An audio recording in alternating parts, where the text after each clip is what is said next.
Peter Garlake had a report due, and his own government breathing down his neck about what he was allowed to say in it. It was 1970, and Garlake was Rhodesia's top government archaeologist. His whole gig was Great Zimbabwe, the stone city his own country had literally named itself after. Then his bosses hit him with new orders. No official government publication could straight up say, as fact, that Africans built the thing, and Garlake had spent years proving exactly that. So now he's stuck. Sign off on the lie, or bounce. He bounced, packed up, and left the country he'd basically given his whole career to. That's not some side detail. That's the whole plot, right there. A government just told its own top scientist to lie about a building. And we're not talking about some little building either. This is a stone city with walls 36 feet high. And get this, no mortar holding any of it together. At its peak, something like 18,000 people were living inside those walls. That's basically a whole small city, stacked in stone, back in the 1400s. Local Shona builders put this thing up starting around the 1100s, trading gold and ivory all the way out to China. We're talking Chinese porcelain and Persian glass beads pulled straight out of the site. So yeah, the trade routes were real, and stuff was flowing both ways. But by the time Europeans stumbled onto the ruins in the 1800s, none of that made it into the official version. Cecil Rhodes' company was running the whole colony by then, and the colony took his name. In 1895, some outfit called the Ancient Ruins Limited got themselves a license. Not to study the site, mind you, to mine it for gold and sell off whatever they dug up. Colonial newspapers were already out here saying it was too advanced for African hands to have built. The go-to theory was Phoenicians or the Queen of Sheba, straight out of the Bible. Anybody, basically, except the people who actually lived there. In 1902, some journalist named Richard Nicklin Hall gets handed the curator job. Dude had zero training in archaeology, none. Hall goes and digs out layers of the site, some of it several feet deep. He literally called the African material inside filth and decadence. He was out there hunting for signs of ancient white builders and wrecking real evidence the whole time trying to find it. 2 years later, he drops a whole book claiming the site was Semitic ancient foreign. He got fired not long after for the damage.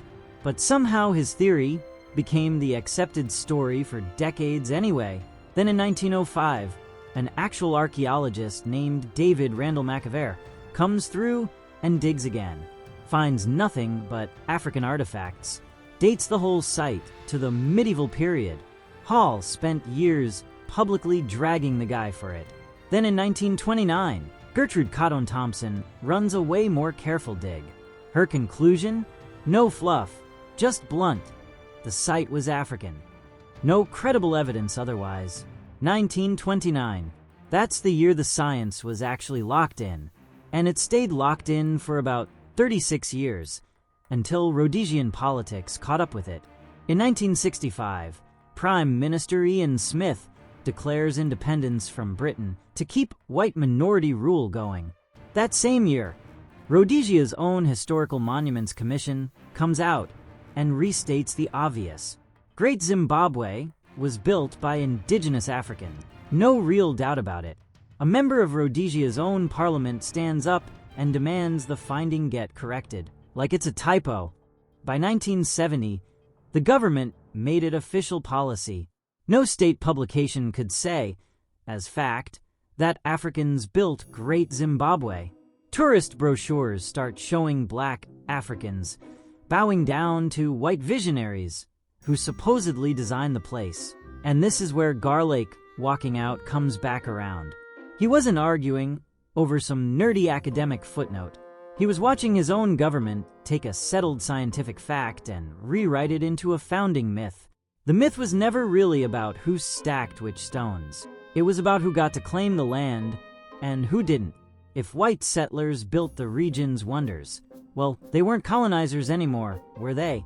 They were just picking up where some earlier civilized folks left off.